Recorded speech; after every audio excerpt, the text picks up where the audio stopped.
Benarlah kata orang, esok masih ada, tetapi untuk siapa? Kerana walaupun air bah, belum pasti hidup berubah. Inilah gusar yang bermain di benak masyarakat Jawa Ponorogo menjelang abad ke-18 yang lalu. Waktu itu, tanah-tanah sawah mereka dilanda musibah. Segala yang ditanam tidak mendatangkan hasil. Kehidupan cukup sengsara. Tambah memuridkan lagi apabila penjajah langsung tidak ambil kisah kepada masalah rakyat di Jawa Timur.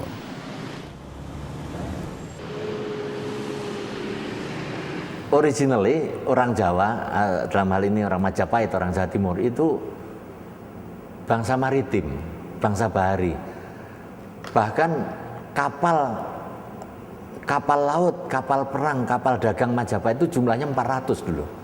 Sama dengan kapal orang Spanyol, orang Belanda, orang Portugis, orang Inggris jadi satu. Tetapi setelah menjadi kerajaan Islam, kemudian ditarik ke pedalaman, maritim ini hilang. Disinilah destinasinya. Dahulu dikenali sebagai Tanah Melayu. Buminya yang subur memerlukan tenaga kerja, tetapi keringat anak watan belum mencukup untuk membangunkan sebuah negara. Berita kemakmuran inilah yang telah menjemput anak rantau datang menumpang rezeki di bumi bekas tanah jajahan Inggris. Kerana penghijrahan dari Jawa Timur yang kuat pegangan agama, mengakui akan kebenaran janji yang tersurat di dalam Kitabullah. Sesungguhnya, nasib sesuatu kaum itu adalah terletak di tangan mereka.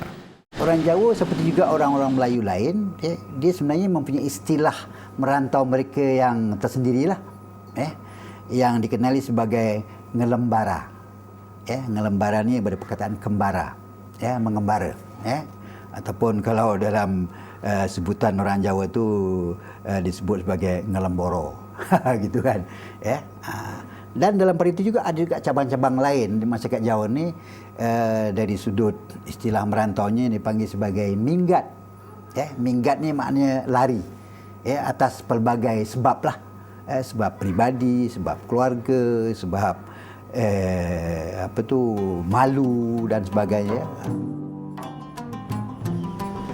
Bermula dari parit Jawa, kemudiannya kempara rezeki diteruskan sehinggalah ke Batu Pahat. Setelah satu demi satu persinggahan dibuat, akhirnya anak rantau rumpun Jawa Ponorogo mula merasai adanya keserasian khususnya di bahagian selatan Tanah Melayu dan akhirnya ramai yang berkampung di Parit Raja menjelang abad ke-19. Selain daripada Johor, ada juga kelompok kecil penghijrah Jawa Ponorogo mengintai peluang di Sabak Bernam seawal tahun 1880-an. Kerana waktu itu, ladang-ladang kelapa sangat memerlukan tenaga buruh Indonesia. Kampung Sungai Haji Dorani menjadi tempat persinggahan pilihan mereka. Pada tahun 1916, sejarahnya bermula dari keringat 300 orang penghijrah dari tanah seberang. Mereka berjaya menukarkan belantara menjadi sebuah perkampungan dan kawasan pertanian yang subur. Dan setiap kali Haji Ahmad Jamiran menyelak helaian sejarah lampau, hatinya mudah tersentuh.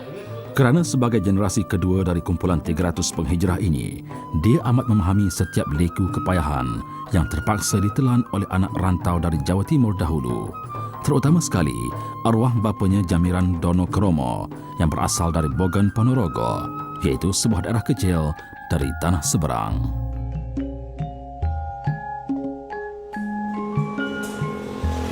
Mengikut cerita arwah bapanya, dia adalah anak keempat dari sebuah keluarga petani yang miskin. Demi untuk mengurangkan beban yang ditanggung waktu itu, arwah bapa Haji Ahmad terpaksa merantau ke Tanah Melayu untuk mencari rezeki. Nyata percaturan arwah bapanya menjadi, tetapi keselesaan ini tidak dapat mengubat rindu ayahnya terhadap kampung halaman. Lantaran itu, dia sentiasa meminta pertolongan anak-anaknya, khususnya Haji Ahmad untuk mengutus surat buat keluarganya di Bogan Ponorogo. Dari sinilah Haji Ahmad mengenali susur galur keluarga bapanya, terutama sekali Wiji, iaitu anak kepada abang sulung arwah bapanya, Sajan. Biarpun sekian lama berutus surat, tetapi Haji Ahmad dan sepupunya Wiji tidak pernah bersua muka. Pun begitu, masing-masing berharap ada ruang pertemuan di antara mereka. Kerana bagi Wiji, Sampai ke hujung nyawa pun, dia tidak akan lupa akan cerita pengorbanan adik keempat arwah ayahnya, Jamiran, iaitu bapa Haji Ahmad yang merantau atas desakan hidup di Tanah Jawa. Harapan mula terisi, Tanah Suci Mekah menjadi saksi. Ditekoni iki wong endi, Mbah? Lah mbok tumenah nyauri nek wong Indonesia. Anak di Malaysia di mana? Di Selangor. Selangor itu di mana? Selangor di Sabak Bernam. Apabila sampai je perkataan Sabak Bernam itu tadi, makcik saya terus tanya. Kowe nduk jenenge Bari ngono ngerti, Nduk? Lah Bari iki bapak aku cilik. Lah kowe anake sapa? Aku ki anake Durrahman, mantune Pak Jemiran, aku bojone Ahmad. Lah Ahmad ki iki lho. Apabila disebut begitu, barulah berkenal-kenalan dengan kumpulan itu. Bias kenangan yang seketika itu cukup bermakna buat Hajah Wiji. Kesannya masih berbekas hingga ke lubuk sanubari Hajah Wiji di Indonesia.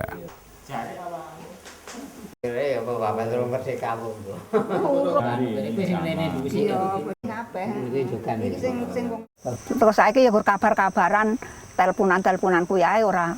Urung ana nyang rene kuwi dhek ngomong nek insyaallah dhek arep nyang rene nduduhne sepupune wong saka Klaten. Daerah Klaten ki sebelah kono iki. Kuwi sepupune Ahmad. Lantaran itulah saya dapat berkenal-kenalan dengan ibu saudara saya yang pada asalnya langsung saya tak pernah mengenalinya, walaupun gambarnya, walaupun wajahnya, tetapi saya tahu yang makcik saya di Indonesia ada dan makcik saya tahu yang dia ada anak saudara di Malaysia.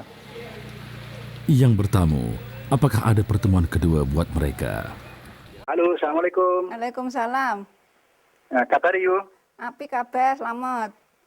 Alhamdulillah, aku ya waras kata selamat. Iya. Saiki piye kabare kanca dulur-dulur kabeh waras? Ya padha pinaringan selamat. Alhamdulillah.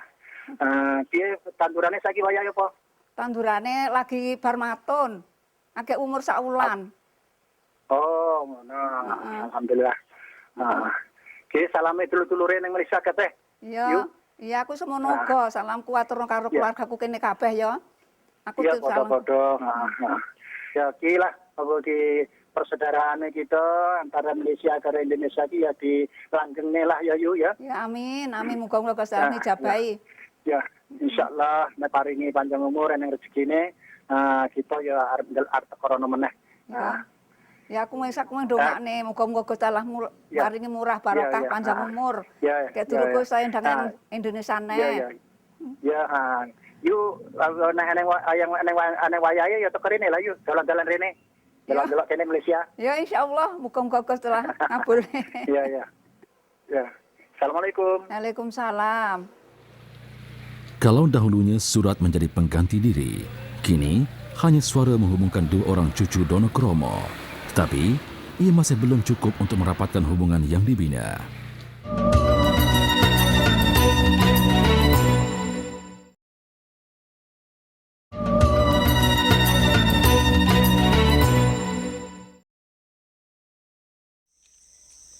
Waktu berlalu, masa berganti, musim padi kembali lagi. Tetapi kali ini isyaratnya cukup mengembirakan Hajah Wiji dan keluarganya. Kerana setelah dihitung saring, hasil yang bakal dituai pada musim ini menunjukkan simpanan mereka sudah mencukupi. Nilai tabungan yang diperuntukkan untuk menyempurnakan hajat arwah ayahnya yang tidak kesampaian, iaitu pesanan terakhir yang meminta agar Hajah Wiji mencari adik kandung yang terpisah lama dan kini berada di Malaysia. Berulang alik ini oleh kerana konsep tanah seberang dan orang seberang. Sebab dia menjadikan kawasan perairan macam Selat Melaka, Laut Jawa itu bukan sebagai satu penghalang untuk mereka belayar ataupun mereka pergi ke mana-mana, tapi sebagai satu jembatan. Sebab hubungan mereka tu memang rapat. Bak kata peribahasa Melayu kan, air cincang tak akan putus. Kerana persaudaraan dalam konteks bangsa Melayu itu. Khabar gembira yang diterima dari seberang dikongsi oleh Haji Ahmad dengan seluruh ahli keluarga. Masing-masing berasa amat terharu kerana setelah sekian lama diidamkan oleh arwah bapa mereka, baru kini dapat ditunaikan. Saat inilah membuatkan Haji Ahmad dan adik-adiknya teringatkan kata-kata arwah ayah mereka supaya apabila ada saudara mara yang datang dari seberang, sambutlah mereka seperti keluarga sendiri. Kerana hidup bersaudara tak ubah seperti mencincang air yang tidak akan putus. Walaupun di mana juga kita berada, pertalian darah pasti mendekatkan antara manusia. Muka-muka lah paringi kenyataan supaya Kak Wiji seperti ini. Jadi untuk supaya saudara-saudara saya, anak-anak saya, adik-adik saya yang ada di Malaysia ini supaya dapat tahu yang bahawa kita mesti punya saudara yang rapat di Indonesia. Jadi saya berbincang dengan adik-adik supaya kita bawa makcik kakak itu datang kemari supaya kakak sendiri dapat melihat bagaimana keadaan di Malaysia dan samping itu juga kita dapat merapatkan silaturahim antara keluarga Indonesia dan keluarga di Malaysia. Di Bogan, Ponorogo pula, harga penantian sekian lama itu disambut dengan penuh kesyukuran oleh Hajah Wiji dan anak-anaknya. Tanda merestui pemergian ibu mereka ke Malaysia dimulakan dengan majlis kenduri arwah buat datuk mereka, Sajan Donokromo. Majlis yang hanya dihadiri oleh sanak saudara terdekat ini cukup bermakna bagi Hajah Wiji. Kerana inilah kali pertama dia akan melangkah ke bumi Malaysia, tanah seberang yang mengungkap 1001 cerita bagi kumpulan perantau Jawa Ponorogo.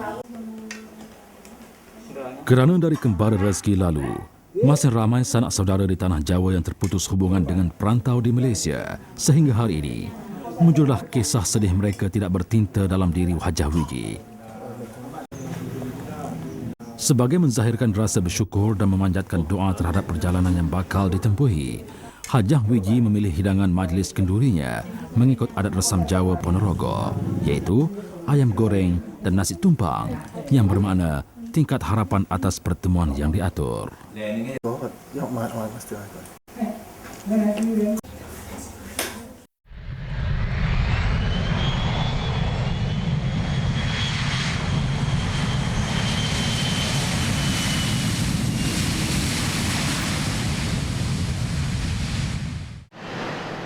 Hari yang dinanti-nantikan telah pun tiba.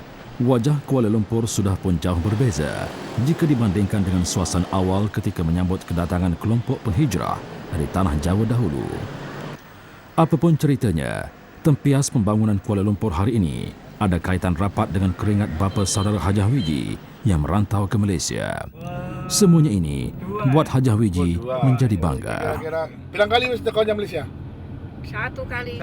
Sekali lagi? Ya. Lagi bisa nih. Baru bisa nih ya. Nawang Malaysia Rones bola balik ya. Wes bolak balik. Iya. Iki yo cilat tekan kene iki ya. Iki saya Sekolah bukan banget Indonesia ke. Alhamdulillah lah meh tengok wes meh temu dulure. dalam lagi kene iki ya. Iki sedang kena iso Kau kita temulah dulure kita. Sedih, gembira dan terharu.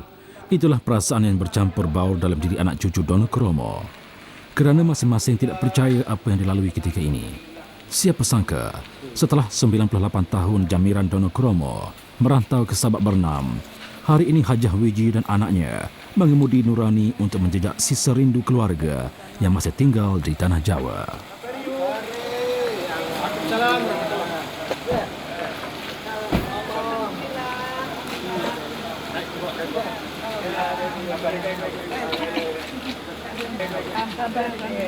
Dari jalinan kemesraan ini, membuat hati Haji Ahmad diusik bait kata arwah bapanya. Telur itik dari Senggora, bawa mari beratus-ratus. Inilah yang dinamakan saudara.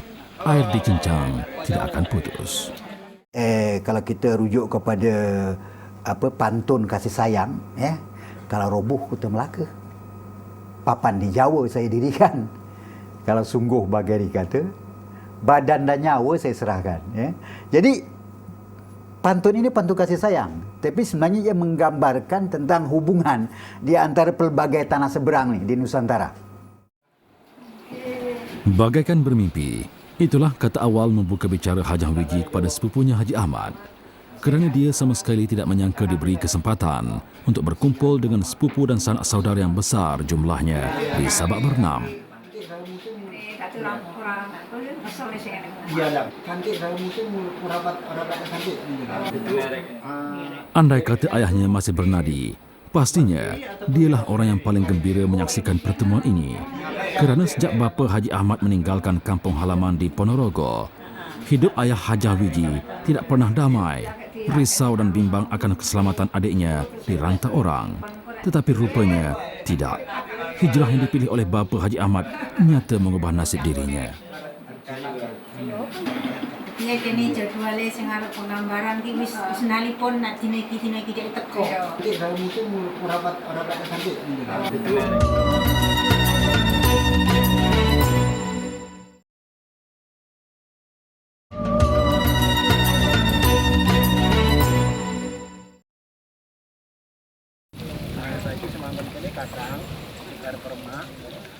Bagi Haji Ahmad pula, banyak yang ingin dikongsikan tentang perjalanan hidup arwah bapanya di rantau orang. Terutama suara rindu ayahnya yang terpaksa dipendam hingga ke hujung usia. Banyak orang yang foto nolak. Zaman kuwi neng kene orang yang adol mutu. Iki ninggal neng Mekah. Meneguk dari cerita kedua saudara itu, membuatkan Haji Ahmad dan Hajah Wiji mula sedar ikatan yang mereka bina harus diwarisi oleh anak-anak mereka. Saya kersane Allah aku di kersane ya aku teko Malaysia, tibane teko kene aku ki seneng banget. Rasane kaya wong ngipi. Aku ki ya teko Malaysia apa mek ngipi ya rasaku ki. Tibane ki kok tenang. Kenyataane aku ya teko Malaysia kene karo dulur-dulur kene wah disambut apik. Aku eneng kene ditunggu di apa iki? Dijak mangan bareng-bareng lagi sampai lek mangan dulu ku teko neh aku dijak nyang rene neh. Dadi aku kerjaku eneng Malaysia kene mung kerja mangan. Menjamu tetamu yang datang sudah menjadi adat bagi masyarakat Jawa di Ponorogo sejak turun-temurun lagi, walaupun hanya menyediakan segelas air kosong. Ini kan pula Hajah Wiji dan anaknya yang memiliki pertalian darah. Sudah tentu Haji Ahmad dan keluarga tidak mahu melepaskan peluang menikmati nasi ambeng bersama mereka. Kerana inilah satu-satunya bukti yang menunjukkan keturunan Jawa Ponorogo di Sabak Bernam masih lagi menjunjung adat dan budaya yang dibawa oleh ibu bapa mereka dari tanah Jawa, walaupun mereka sudah berpisah sekian lama.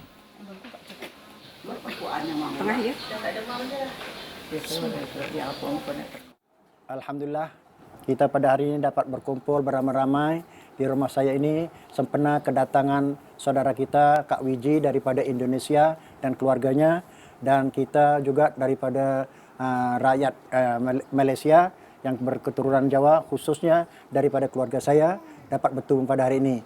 Ini adalah satu simbolik ya pertemuan antara kita bersama. Mudah-mudahan dengan adanya ini dapat kita merapatkan silaturahim dari masa ke semasa dengan keadaan yang sempurna dan baik. Bismillahirrahmanirrahim. Mabarik lana fima razaqtana wa qina azabannar. Bismillah wa barakatillah walhamdulillahirabbil alamin. Monggo kula aturi dahar sedaya mawon saonten-ontene. Ziyadatun fil. Tatkala bubur putih dan merah disuap, tahulah Hajah Wiji betapa setianya masyarakat Jawa Ponorogo di Sabak Bernam terhadap tertib adat dan budaya yang mereka kelek selama ini. Gundul-gundul pacul-cul gembelengan, nyanggi-nyunggi wakul-kul gembelengan, wakul numplek segone dadi salata, wakul glimpang segone dadi salata. Semacam itu lagu gundul-gundul pacul judulnya. Pap taning petruk kantong ojok tanpa lapan biang ngarso tangkeping.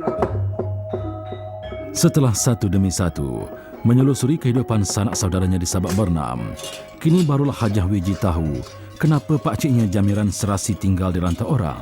Rupanya penghijrahan dari tanah Jawa bukan sekadar mencari rezeki, tetapi dibenarkan meneruskan cara hidup serta budaya yang sama di kampung halaman Bogen Ponorogo. Buktinya tak ubah seperti pantun Melayu. Laksmana berbaju besi masuk ke hutan melanda-landa. Hidup berdiri dengan saksi, adat berdiri dengan tanda.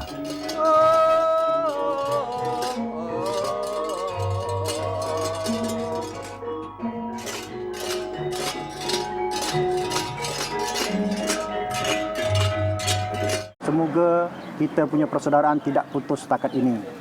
Lantaran itu, saya harap kakak dapat membantu saya apabila nanti ada rakan-rakan saya yang kunjung ke Indonesia bertemu dengan kakak untuk bertanyakan di mana saudara mereka. Saya harap kakak dapat menunjukkan di mana saudara mereka berada dan dapat dilayan dengan baik supaya perhubungan kita dapat berjalan dengan baik dari semasa ke semasa dan kita dapat meneruskan dan mengekalkan perhubungan persaudaraan kita. Boleh ya Yu? Ya.